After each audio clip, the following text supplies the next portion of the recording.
yeah, Veronica Mars, I'm watching you. Private eyes.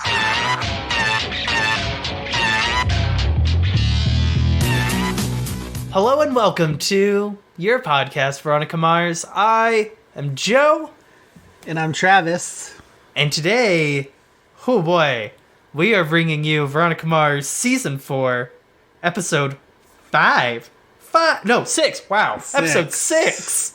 We are on episode 6 we're now. We're closer to the end than that. Entering A World of Pain.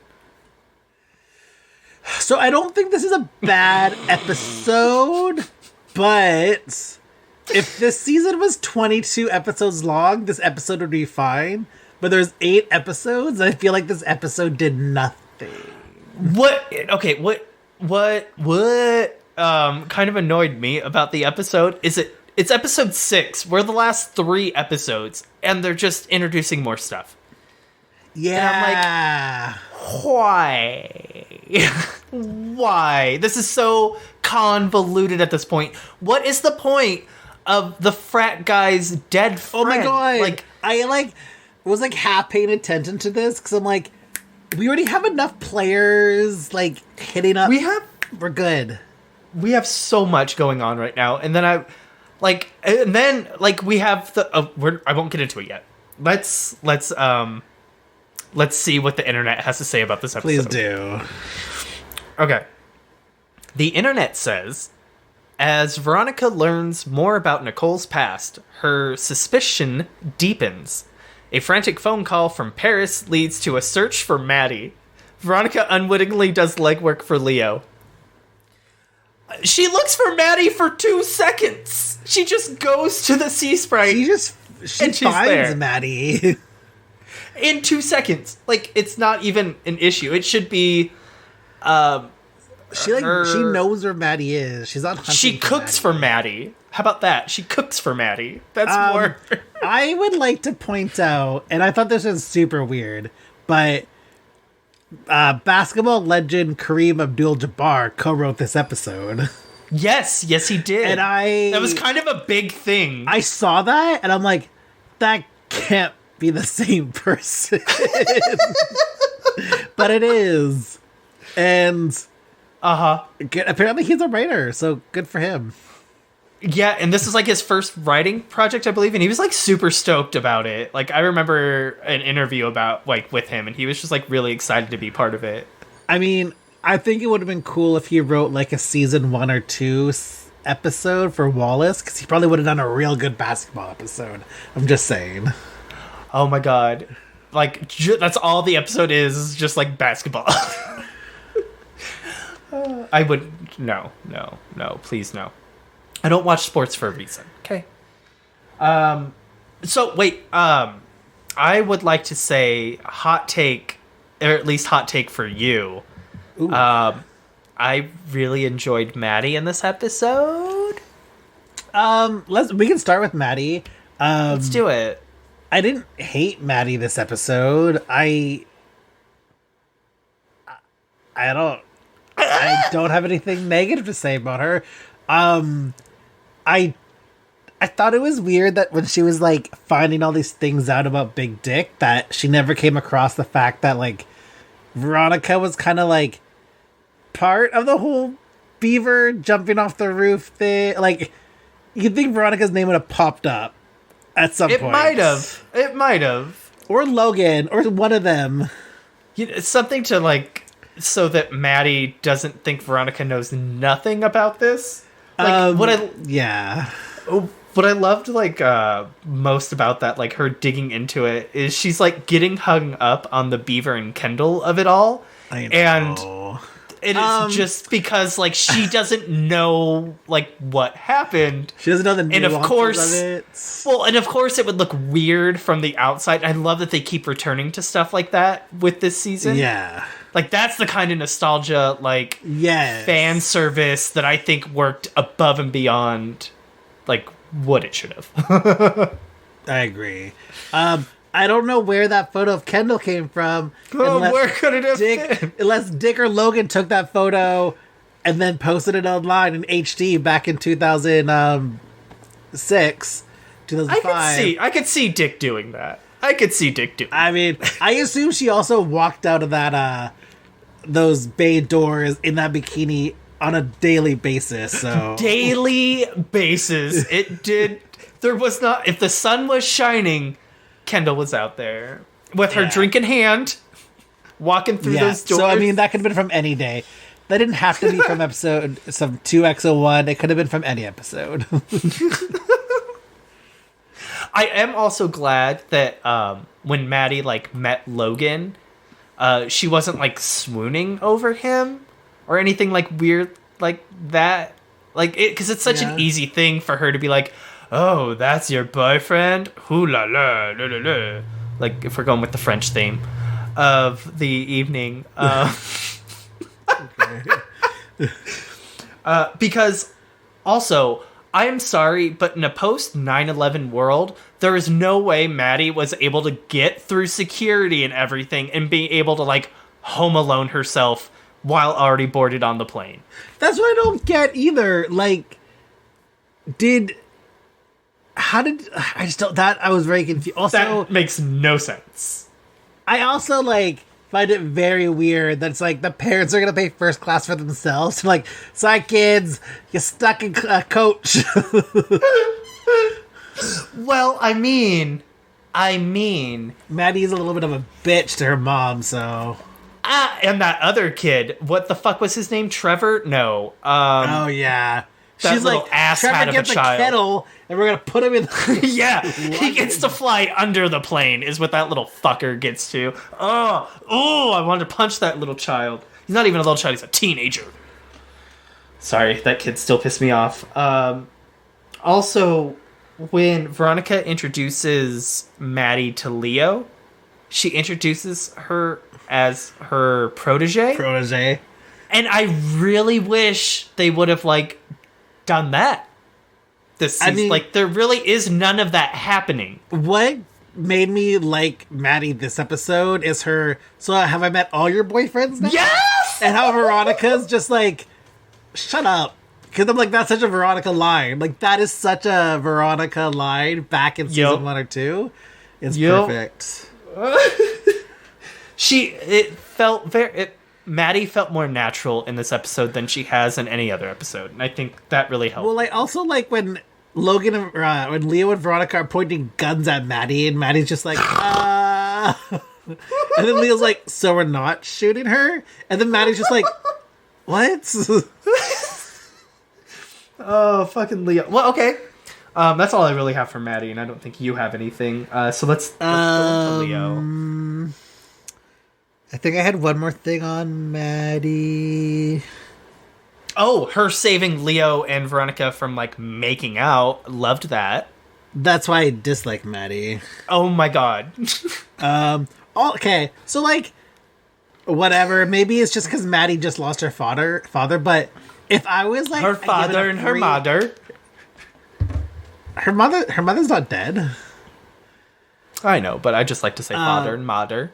How spoiled brat can you be? I don't want to go to Paris. I want to stay in Neptune. I don't know. No, I get that. Like, her dad, she doesn't care about her mom. She lost the one good parent. But in her mom's defense... Oh, am I freezing? Oh, because you like side heavy? You are, but I'm making it work. I think it boils down to, like, her dad just died. Her good parent just died. I also don't understand why the power was cut so quickly. I mean, I feel like unless he was already behind on his payments, usually they don't cut it like because this is all happening within, like, a small span of time. So it's like, yeah, sorry, Matt, he was, like, 5 months behind, so they're just cutting it now. I mean, honestly, it was a benefit to him, because now he's no longer in debt. America, the one sure way out of debt is death. Yeah. Even then, it just passes to your family. Look, Maddie now has to pay that electric bill.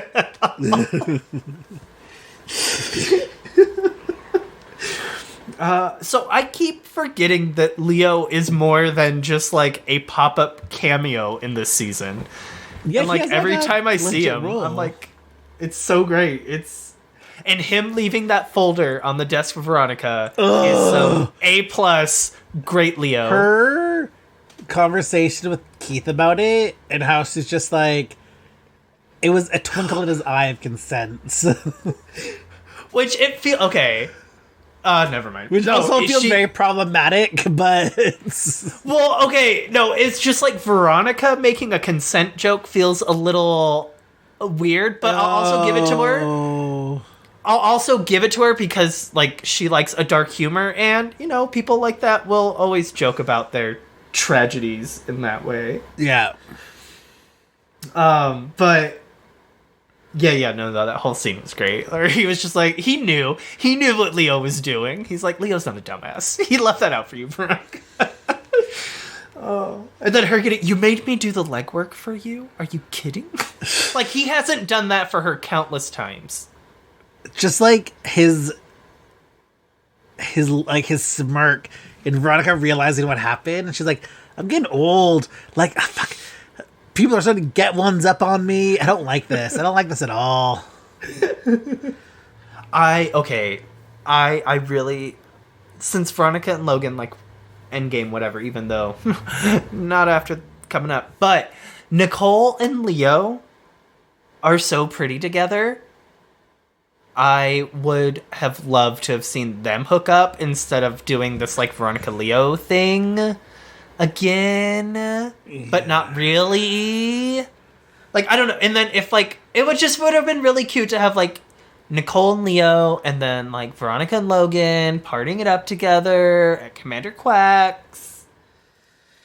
Or Comrade Quack's, not Commander Quack. I also, what I enjoyed about Leo was Veronica, oh yeah, you bugged my car? He's like, it was in the bag! Yeah! Oh, king! Oh.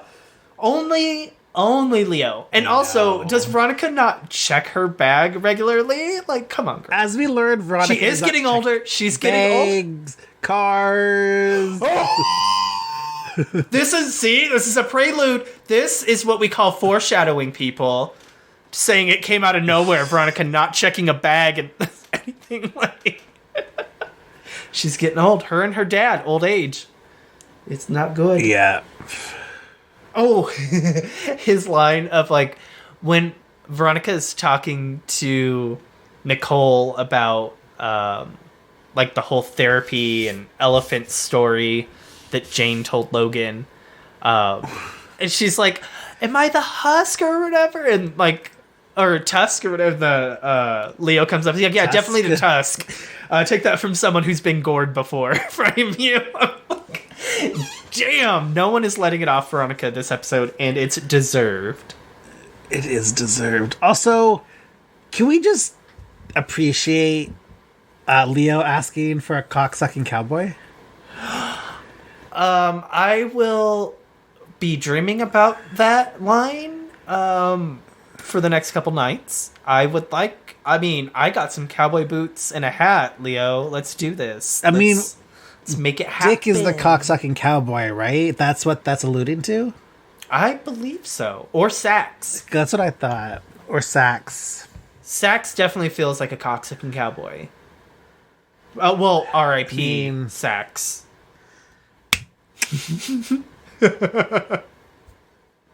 Do not rosary cross yourselves there. So the episode is very, like, not all over the place, but it's very, there's not, like, different sections. It's very, everything's, like, ties in together. This episode feels like a lot of just stuff falling into place for, like, the finale, but not really. Because then they're also adding in shit. Like, it's wild. I don't get it. For episode 6 of 8, are you kidding me? Let's talk about the frat boy house. Because it made no...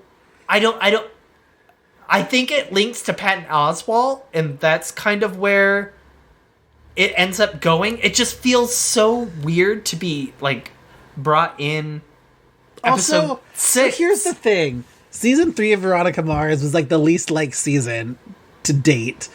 Why bring back her college stuff? Like, let's revisit this. Like, it's like Rob trying to be like, we can get this right. No, stop it. We don't need any college. That fucking kid that she talks to where he's like digging through for like beers. My dad's a lawyer. He told me not to say anything. Like, first of all, do you not think that's gonna make her press harder? Like, oh no, I can't say anything. Like, and the fact that like he hits his head against the fridge. Well, I like how he doesn't drops believe the she's a PI. Oh my god. But yes. I'm also like, okay, we've done this chick before. We get it. She's a hot blonde. I like it more, like, it felt more realistic because it was more like, you're my ex's, like, friend, like, coming to bust my balls type of situation. So it just, at this point, the amount of times we've gotten that, it's like, ugh, okay, like, come on. Been there, done that, guys. It's kind of like how anytime Buffy was like, you're just a girl, and then, like, she'd kick ass, it was great, and then I was like, okay, how many times can we, like, do this shtick? It's not... Especially when, like, they did it the best in the season 5 finale. Yeah. Yes. And then anytime after that was like, okay, like... You're cheapening it. You're cheapening it. You're cheapening it. Oh, it's been a while since we mentioned Buffy, I feel. We get hard it. feelings She's there. just a girl. Calm down, Gwen Stefani. We get it. We get it. Fuck. Speaking of being just a girl, at the beginning of the episode where Keith Veronica's listening to the audio of Nicole, and Keith tells her like, "Oh, you have a call on line 1." She's like, "Coffee, black." And then she's Smile. like, "You're prettier when you smile." And he turns around and does that like really cheesy grin. I loved it. I love Keith. Rinko The only like really great thing that came out of this season was Veronica and Keith finally getting to be on the same level and working together, because they no longer have that like that power dynamic. Keith no longer has any pull over her. Like, not at all. He had very little to begin with, but it was still that father, you're a teenager relationship. Now they're both adults, and it works beautifully. And I kind of wish season 8 was just like 8 separate mysteries. Did you say season 8? I did. I meant to say season. I wish season 4 was just 8 separate mysteries. Like, see, we start on Buffy and we can't. you know. I think this season would have been a lot more interesting with like. Clearly, these big mysteries don't they just don't work as well as they like want them to, because they don't have the writing staff that knows how to craft a great mystery. It's true. Like, I love that they got like the basketball phenom on here, but you know, maybe also a mystery writer somewhere within. And like, I've said just this in the before, writer's room. I really think they lucked out with the Lily Kane murder. Like, they just happen to have all the pieces that worked well together, but they could never top it. Yeah, I get it. It's like when you have that like one really good idea, and then you're like, oh no, now I have to like keep up with this and like keep topping it. But like, I feel like that Lily Kane murder he'd been thinking of for like years. Yes. Versus over the summer. Yes. And so he should have had some other mysteries in the back burner just going. Or just get someone that knows mysteries. No. If the writing team would be him, Diane, and a mystery writer, not a mystery writer, a writer that does mysteries. I think who is it this week? That's the mystery of the week. Who's the writer? I mean, it could be fun. You never knew. I just think like that would be such an amazing. That could have been a great season 4. Like, I'm glad they got these other writers to come in too, I guess. But for a Veronica Mars, since it's like a revival of something, I wish it would have been the best writer, Diane, a person that knows mysteries so that they can guide that throughout the season, and then Rob Thomas to do whatever it is he does. Girl detectives, bitchier than normal ones. Not into it. Okay, what else? Let's talk about Vinny. Vinny was a highlight. Oh, God. That whole Okay. So, the second time that Veronica goes to see Vinny, and then they're talking, and all of a sudden Keith chimes in, and Vinny's like, oh, Keith, I didn't know you were there. Like, that is just... I laughed so fucking hard. I think it was just, like, Vinny's delivery of it. It killed me. It fucking killed me. I agree. It is... This is something I learned about strip clubs in LA. Not from Veronica Mars, but I learned it the other day. And it really surprised me. But I did not know that in strip clubs in California, if they're full strip clubs, you can't drink in them. Yes, if they show bush, you cannot drink in them. If they just show boobs, you can drink. Which is like so un-American to me for some reason. It is, but I think it's like one of the only safeguards they have for like... But it also just like... then what's the point? There's like, if you're not going to be drunk, then it's just you're like a sad, sober guy in a bar, in a strip club. You get drunk before. You go to the titty bar, get drunk, and then you go to the bush bar and just enjoy yourself. But then you're sobering up. There's no way to keep that going. So then by the end of the night... They don't say you can't do rails of coke off the tables, so... Okay. I thought that was really weird, because I just assumed... And stripping and booze go hand in hand. Like, out of all the things the states have, like, implemented, I'm like, why this one? And why does this seem to be one that people follow? But I think it's only in California. Okay. But I don't know. Yeah, I think. I'm not 100% sure on that. Each state's kind of... That doesn't feel like a federal law, so I'm going to assume it's just a state law. Like, I can't see one of the presidents coming up and being like, if they show bush, you can't drink. And then I'm like, oh, God, yeah. Thank you, Mr. President. I also feel like that is something they'd come up with. Be like, I hate it. We'll do this, but like we'll ignore some like real, actually important stuff that we got to talk about. But this is one thing. It's like that is exactly America. Fuck. I know.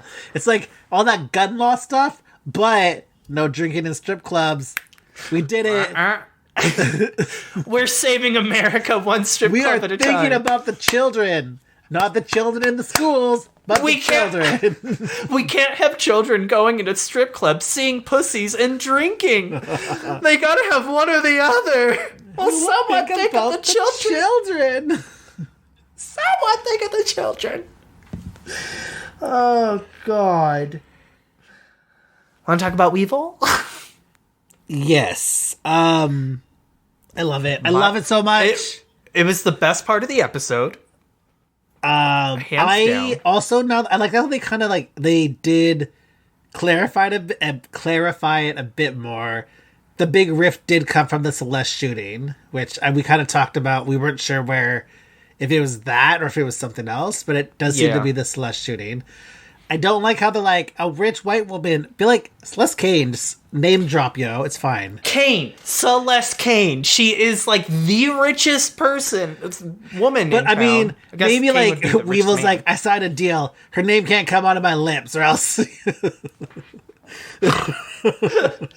There's actually a trained sniper on me at all times. Yes. I can't even say, if I say Celeste or Kane, not even in context, I cannot say either of those words. I'm not allowed to talk about candy canes at Christmas. Yeah. Do you know how fucking hard that is? Yeah. Veronica, let's talk about how hard your life is. Okay. I needed a cane after the gunshot, but let's just say I couldn't say a cane, so I was walking around limping.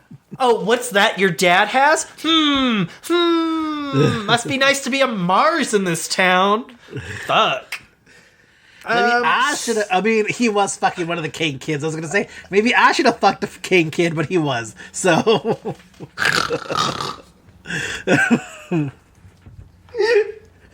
Celeste finally got. Oh wait, no. Celeste didn't care about Lily. Never mind. no. I love though. Like Weevil just comes in there, guns a blazing about Juan Diego. Like he is. Where in the world is? Oh, I can't remember what Juan she says. Diego. No, she says something else in front of his name. Oh, I don't. Oh, yeah. And then we find out that he was also like helping his mom pay bills and shit. Like, I love how Veronica's like Mother of the Year. oh my god! Because it wasn't even like he was helping her pay the bills, but he was like the breadwinner of the family. Which I don't know. I also wish Veronica Mars as a show would be like, can we just have one like good mom on the show? I think Rob Thomas might have a really bad relationship with his mom because like it just seems like moms get like destroyed on this show. Yeah. Well, he had I guess a great relationship with his dad or loved his dad. I don't know about that.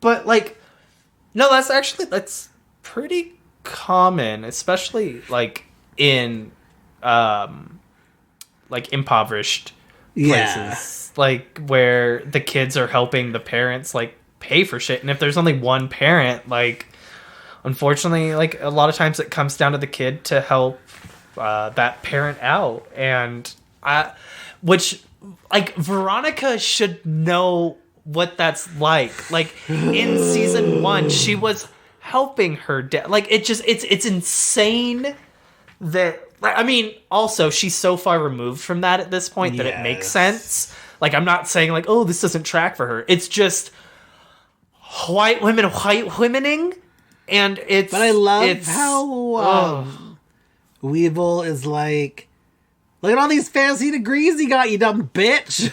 Like, what are you using those for? You spent how much money on these degrees or scholarships or whatever? Town you hate that you don't want to be here for, but ooh, and you know what shit? And I really wished he would have thrown in her face. Like, she did get a lot of scholarships and then ended up not using them.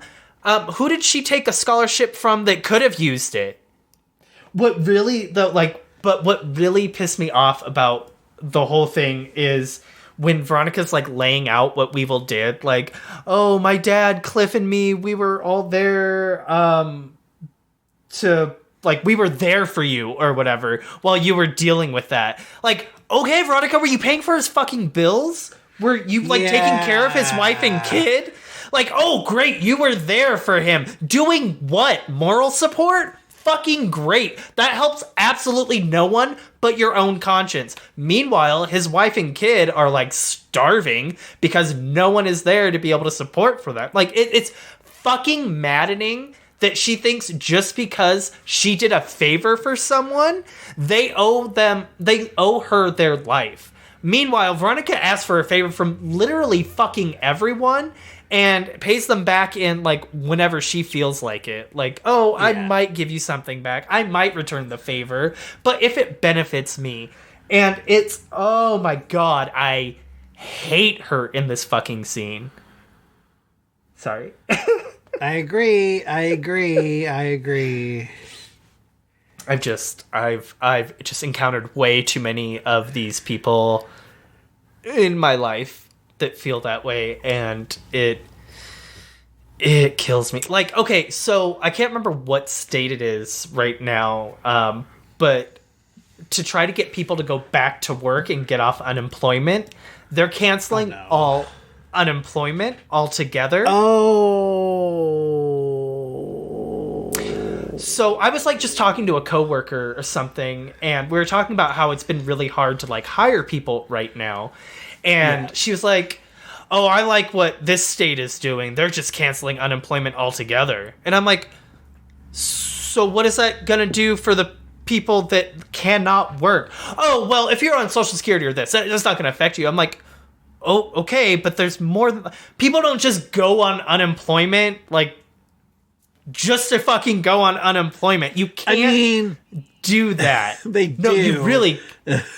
You really can hardly do that. It is such a hard system to gain. That's not what Judge Judy taught me. No, I'm joking. Oh my god. No, but I agree. So here in Canada, we had a thing called CERB, and it was to help people who are affected by COVID. And then as things start to open up, they're like, okay, like people need to go back to work. This is not like a long-term solution. And a lot of people refused to go back to work. And then what was happening was my place of work did it, and other places did, where if you refused to come back, you were fired because you were refusing to come back to work. And then we contact the government and tell them so-and-so refused to come back to work so they could stay on CERB. So their CERB would get cut, and then they would have no job. Christ. And then they'd be like, it's not fair. It's not fair. And I think, so stupid. Ugh. It's, the amount of people it benefits versus the amount of people that, like, gain the system is such, like, an inconsequential number. Like, if you're really worried about where your taxes are going, like, just look at where, like, your government is spending it through, like, military and businesses and giving these senators and the shit all these fucking it's maddening that the first place we want to cut money is to poor people, and it's just constantly that way no matter where you go, like US or Canada. I'm sure you guys are probably a bit better with taking care of your poor, not that much better, I know that in Toronto, but like it's maddening, and I don't want to get too tangential. Let's get back to at hand. But anyway, I was just saying that because like it was essentially that. I was like, she didn't even stop to think of the people it might, like, affect that actually needed it. She was so pissed off at, like, the 50 people that were gaining, whatever, however many fucking percent, like, the 5% of people that were gaining the system. Like, it's so fucking dumb. Especially now, people are trying so hard to not have to go back to work or try to, like, it's great because we don't have a lot of shifts available, so people are now complaining, like, well, why am I not getting more shifts? And it's like, well, because when you came back, you refused to work, so why would we give you shifts now? Well, and, like, a big thing, at least here, is you shouldn't be able to make more from unemployment than what an employer will pay you. So, like, and I actually got into, I don't know how this comes up at work a lot, but I got into a fight with someone about that at work. A confrontational person. I try not to be. I don't like to be. But he basically said something about, like, oh, no one wants to come back to work because of unemployment, this and that. And I'm like, well, they're making more money that way. Who's at fault here? Is it the government for giving them what, like, they're telling them this is what you need to be able to live. But employers won't pay you that to work 40 plus hours a week? Like, where the fuck is the holdup? And why are you thinking it's the poor person's fault versus the fucking company's fault? Like, we have been so brainwashed to think it's the poor minimum people's fault that wage they're in poor. the States, like, is disgusting. Like, I don't get it. I don't get it at all. And, like, I understand, like, Canada has some, like, not great minimum wages, but, like, I don't know. The only problem is they don't take into account, like, areas. It's like, you live in this area. A lot of it's, like, by province or by state for you Americans. So it's like, yeah, that's great. I could easily live with this kind of income in certain places, but in, like, major cities, yeah, in, like, rural bumfuck nowhere, sure. Yeah, sure. I'll be, like, living off, like, I'll be a millionaire. But, like, in a city where it's like, okay, you need to pay, but then, like, I gotta live in Quebec a month for rent. No, I'm not Quebec. What's that? What's your Texas of Canada? I can never remember. Alberta. Alberta has a really high minimum wage too. Of course they do. Fucking they're also just like oil. They're like oil country. Oils and beef. The beef supplier. That'll do it. Yeah, that'll do it. Oil and beef. You might as well fucking be American. Oh yeah, that's your American Canada. Oil and cattle. That's right. Oil and cattle. Everything's bigger in Alberta. Everything's because Calgary has. Ooh, good segue. No more tangents. Speaking of bigger, Big Dick and Clyde. Oh my god. We have to. I actually really enjoyed this scene with them.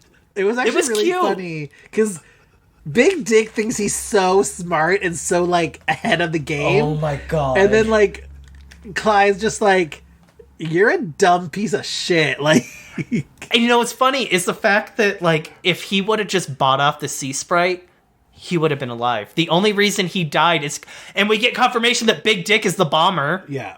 Or at least the initial bomber. It was kind of like anticlimactic, to be honest. It was super I was like, wait, this is where we find that out? Like, I was like, oh. Yeah. Okay. But then they don't really, like, this is actually, I think, my biggest issue with the episode, is they do that. They're like, this is it. But then they're still, like, trying to solve the mystery and introducing new elements. Yeah. And it's not, like, if you solved that, like, Big Dick did that one, and that everyone else has been a copycat, because he wasn't he's like, unless I missed it, I don't remember him saying, like, oh, I did this bomb. I didn't do the other ones, though. No, he just kind of, he doesn't. He just talks about the Sea Sprite. But I do like how he's like, I don't know, it's supposed to go off at night. The internet went out. Shit happens. I don't know. Right? Such a fucking, he is so lucky to have Clyde. Well, I like how Clyde's like, because Clyde's like, why would you say his name? Big just like, that's why I use the initials. A child could figure it out. Like, he is so oh my god, pissed. and I love when Keith comes in and starts grilling them. And then, like, when he leaves, Big Dick's like, why'd you say all this stuff? And Clyde's like, because he already knew. He just wanted to see if you were going to lie. He's testing you fucking dumbass. Like, oh. And Clyde's like, I gotta start cleaning up some loose ends here. The wrong Casablancas died. Beaver, imagine the Empire Beaver could have, like, built with, like, Phoenix Land Trust? Yeah. Oh, I guess, but he was bad. He's a bad boy. He's very bad. Oh my god, when him and Mac would have been a great pair. They would have taken over Neptune. They would have dethroned Jake and Celeste. That is the storyline I would have loved. That's the spin-off. I don't know how, but okay. Mac and Beeves. It's just called Mac and Beeves. Mac. It's like mac and cheese, but it's Mac and Beeves. Mac and the Beeves. No, I like Mac and Beeves because then it feels more like mac and cheese. But it's Beeves with a Z. Is it? I get it, yeah. Or a Z, I'm sorry. Beeves with a Z. I didn't know if you understood what I had just said. Shut up. But what I was going to say, Big Dick and his, like, when Clyde is, like, nagging at him or whatever, and Dick's like, okay, Mom. And he's like, it's funny because my mom was a shrew too, or whatever. I'm like, I felt that, Dick. I felt that.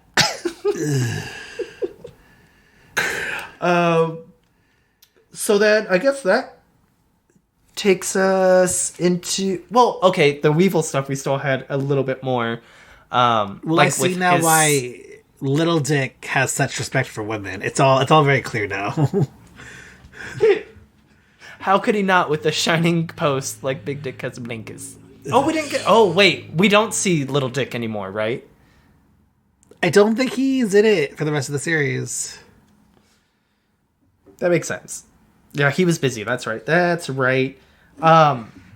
So Veronica and Keith snooping through Alonzo's room. At that, like, Keith having to fake a heart attack. That was good. Like, I love that he was, like, so convincing. She had to, like, wait, are you really okay? Like, but also, like, it totally blew her cover. She should have realized that was... I was going to say she should have realized that was Weevil's sister, but she probably made no effort to, like, place who this woman is. So... Obviously. So she'd be like... She's going to be like, oh, do I know you? And she'd be like, yeah, I'm Weevil's sister. We've met multiple times. Oh, I'm sorry. I'm Veronica. Hi. Nice to meet you for the very first time in my life. But also, she came up to her with her back was behind her. She wouldn't have noticed until after. It was because her back had to be behind her so that she could sneak out the door. Yes, but then when she came up and like But that door handle made way too much noise, and you cannot Yes. quietly go in and out of a hotel door. I am sorry. You can't. It is so fucking impossible.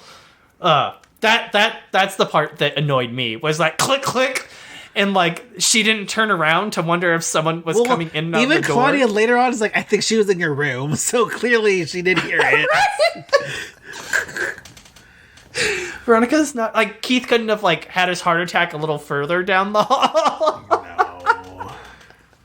Like, Keith, come on. And it's like, these Mexican assassins, they're not interesting. I don't care about them. And like, I did like the part where they're back at Weevil's and Alonso's like talking about how he's gonna pay Veronica a visit or whatever, and Weevil's like, "Ooh, nope." But like, this isn't good. I know. And I even like how Hector's like, she was in your room, bro. Hector was the wrong person to have there. Oh, he's like, oh, Veronica Mars. Like, oh yeah, Weevil, you know you love her. I know. You know you want her. You have a crush. He's like, oh yeah, she was totally in your room. Like, I remember her from high school. She was digging through that shit. She was in everybody's room. Wait, an old guy? That was her dad. Also, wouldn't Claudia know exactly who Keith Mars is? That's my also problem. Like, Keith walks around sometimes, like, because people know who he was. The sheriff. He was, but that was such a long. But Claudia would have been aware of who he was because Weevil and the entire PCHP G13 gang were like, probably it ends with him. So Claudia would know who he is. I guess He's also like a local celebrity, so like, you should. Claudia would know, especially since she hates Veronica Mars so much, and Veronica has kind of like put her foot in their lives so much, she would know who Keith is. I don't care. I don't care what anyone says. Claudia would know who Keith is. I guess. Like, but then again, they act like, I hate when they're like, no one in Neptune knows who Keith and Veronica are. But then That's also, fair. everyone in Neptune knows who Keith and Veronica are. Local detective celebrities have found a new culprit, and it happens every other year. Yeah. They're in the newspaper or news every year, basically. Yeah. Okay, that's fair. So let's talk about the second best part of the episode. All the Logan stuff. I quite enjoyed Logan this episode. So good. Him trying to get Veronica to go to therapy with him was the most heartbreaking thing. This sounds really bad, and I kind of wish that Logan would just be like, because Logan doesn't come at it he kind of like keeps surprising her with things, and I'm like, this is not the best tact to do it, but it's also like, Logan, maybe you just need to leave this relationship, because Veronica is not fair. Veronica's toxic. Fair. She's because Veronica's like, let's just have sex and watch TV, and it's like, Veronica, come on, girl. So like his when he's just like, when he gets her that intel information, he's just like, he's trying to get her into like a happy, good mood, like do whatever she wants, get her like, just like be there for her, whatever she needs, just to get like an hour of her time to like go to therapy with him. Like, it's just so, I feel so bad for him. Like, you're right. He really needs to leave this relationship, and it's ultimately causing him his life. So I like that he's trying to introduce her to therapy through like couples therapy versus like, just go by yourself. Like, I know you'll do it, like, as a way to like hold her hand through it, but she won't even let him hold her hand. And also, I just like, she could just go to one session and just be like, okay, it's not for me, and then just be exactly. Like, you just I don't know, just spend 1 hour. But I also like how she's, oh, I don't pay my friends, and he's like, I don't either. Insurance covers it. Oh, that Logan Eccles and that sharp wit, love it. Him and his army buddy great sexual chemistry between those two. Oh, you could cut that with a fucking dull ass knife. That shit was God. They have definitely banged in the barracks. That was sick. They've saved each other's life, all right. Yeah. How do you not give the guy that saved your life a blowjob? Like, it's happened. You just do that for someone that saved your life. That's not gay. That's just, hey, bud. This is how I know I could show you my eternal gratitude. And you do it. You do it. Swallowing, that's up to you. I mean, I'm not going to tell you how to live your life.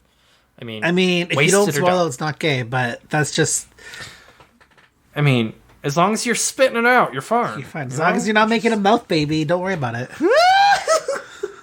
As long as you guys aren't snowballing with each other, you're fine. It's less gay. Please don't look that up on Urban Dictionary. Once you start snowballing, then you're in love and there's no turning back, so... You're bonded for life. You're bonded. It's like a blood oath. It's like a blood brothers. It's blood brothers, but with semen. You're semen brothers for life. Oh, fuck my life. You're seed brothers for life. You've seeded each other. You're set. From seed to need. Oh. Speaking of wonderful seed, I love that Logan brought in Clarence Weedman. I don't know if that worked. I'm not giving you that. I'm not giving you that transition. I'm taking it. I don't care. Giving it to you. I don't care because Clarence Weedman could lay some pipe. So before we get to that, I do like how when Logan's saying goodbye to Daniel and his family, and then Daniel's mom is like, "I'm gonna miss looking at him," and then Logan replies in Arabic, and they're all like, "Oh damn!" I loved it. Because you've been waiting for that payoff, like. Well, because he's like, "Don't worry, I'll keep in shape for you." Yes. Yeah, you. Oh, actually, he would have. He would have. Oh, I also love Logan visiting that 17-year-old white supremacist. Oh my god, and it's just great. And he was just very. The dad's just like, damn it. God damn it! Get down here! And then Logan, oh, how'd you do it? Oh, you're so cool. I can't believe you did that. And then just, turning on it, how does 10 years in a federal prison sound? I will drag you to Guantanamo myself. I swear to God. God, Logan is great. That was... I wish we could have gotten a little bit more of Logan doing shit like this. In the season, that was fun. Being Veronica's enforcer? Yes. Why did he have to be the bodyguard for the Maloofs? Why couldn't he have been, Veronica's bodyguard? Oof. She gets herself into enough dangerous situations. Well, I guess because Veronica couldn't pay him. The Maloofs actually are paying Logan, so. This is true. That probably has to do with it. But then, with the Maloofs... Clarence never misses Weedman. Of course, that gentleman has not aged a day. No, he hasn't. He is still as beautiful as he was 16 years ago, 15 years, however long it was. Mr. Weedman. That cane tech is doing mighty good. Oh, I know. That cane fountain of youth.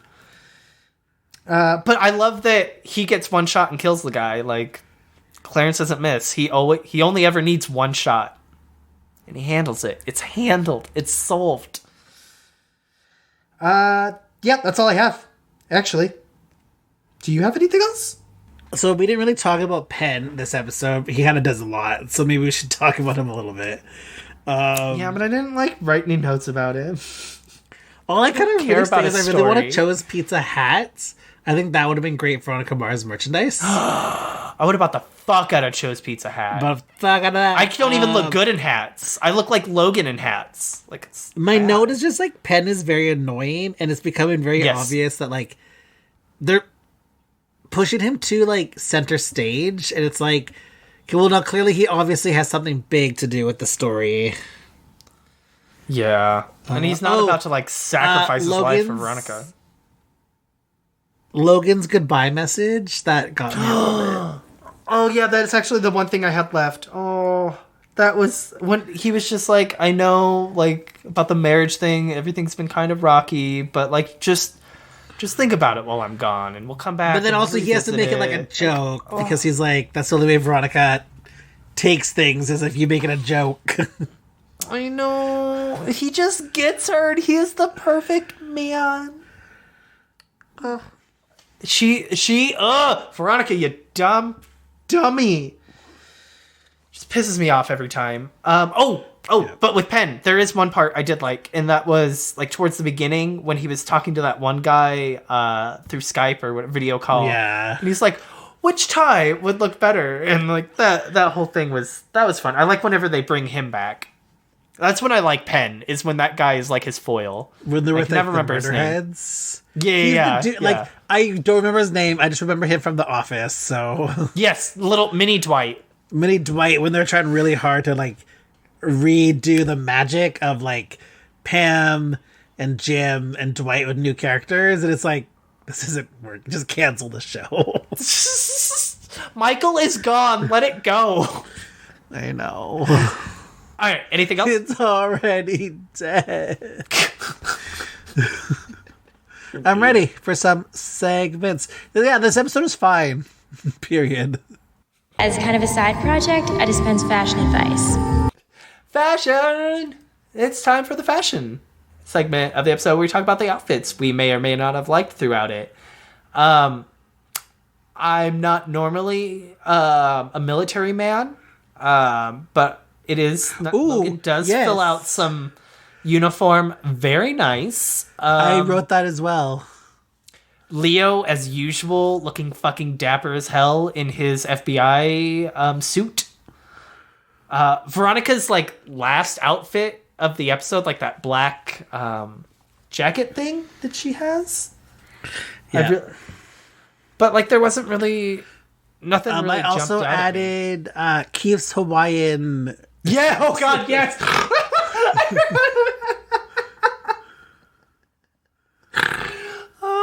It was a bold Hawaiian shirt too. Yes. Oh god, did we really just go through the fashion segment in like 30 seconds? Yeah. Okay, let's keep it going then. These are the jokes. It's time for our favorite quote of the episode. In this segment, we like to talk about our favorite quote and go a little bit more into it. What do you have? Because you said mine, but I'm keeping it in because it was you didn't like stop with it. You just offhandedly said it. So it's yours. Mine is Something wrong? Nothing a strip club can't fix. Excuse me? What? You're always saying we don't do enough father-daughter stuff. Oh, I'm glad you chose that one because that was like my second runner-up in there. Oh, that was a good one. yeah. And then it leads into the whole. Oh, Keith, I didn't see you there. Yes. I fucking love that. Mine is when Logan is trying to convince Veronica to go to therapy, and she's like screaming out at him. What's wrong with watching TV and having sex? That's therapy for me. And you know what, Veronica? That's fair.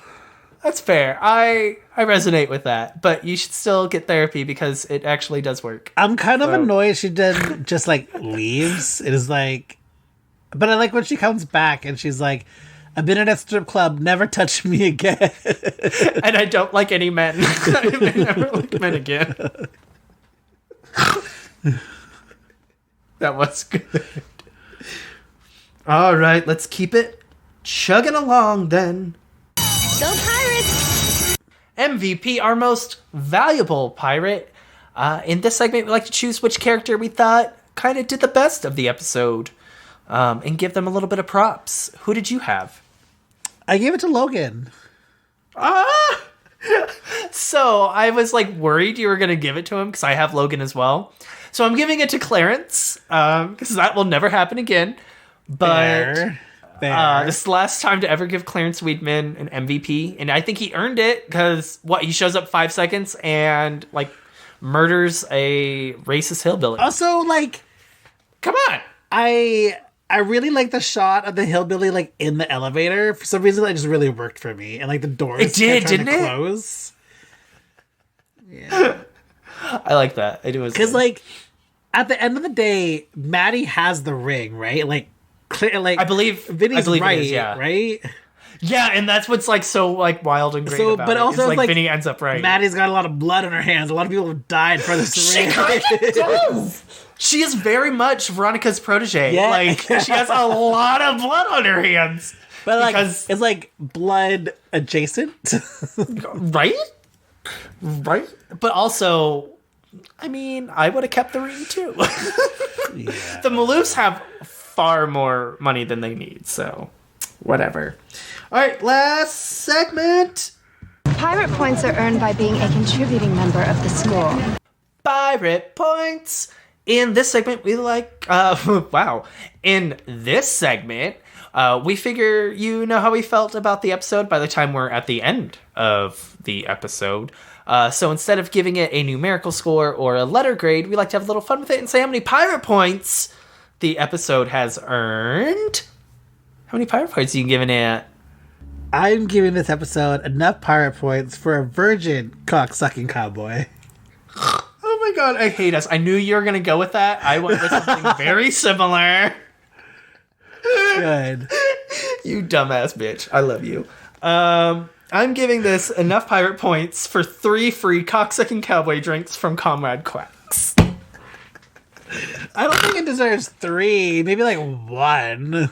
I figure that's like a 3, because I was originally going to say 5, but I'm like, no, it'll be a 3 out of 5. Because I feel like this episode, if I were to give it a numerical score, a 3 out of 5. But you basically did give it a numerical score. I gave it a cocktail score for a cocksucking cowboy. Okay? I mean, they all go to Logan, so I'm fine with that. You know? So that brings us to the end of this here episode.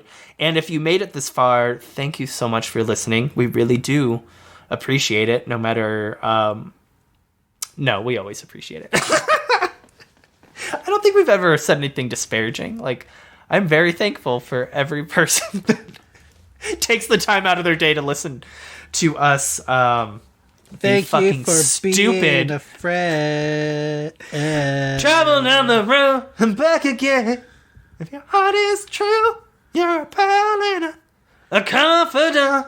Oh, that's the remix. That right there, that's the remix. That was a little like, I don't know. I think you're crossing a line there a little bit. A little Christina Aguilera. I know. Okay. I know. People often tell me I have a voice that sounds like a mix between Fergie and Jesus. So you can find me at Travis Truant. That's Travis, then Truant. Perfect. And then if you'd like to find our podcast, we are at Veronica Marspod on both Twitter and Instagram. I personally am on Twitter at Ojo. That is OAO. That is OHJEAU. X. What happens when we don't record for a week? It's been like 2 weeks. It's been bad.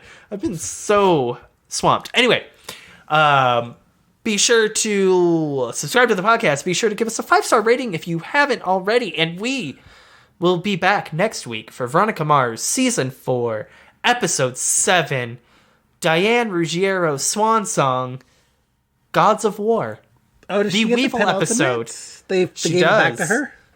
They gave her that, and she's there's 2 writers on it. It's her, and I think it's the one that wrote that we said was very Diane light of an episode.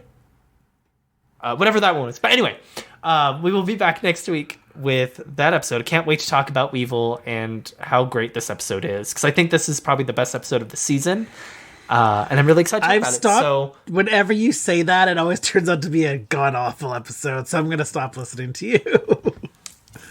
It's true. Wonderful. Your track record's not great. It's very true. It's very true. Love that for me. And I love all of you listening. Have a great day. Goodbye. Bye. You tried to say Veronica Mars. We get it. Girl detectives are bitchier than regular detectives. Not into it.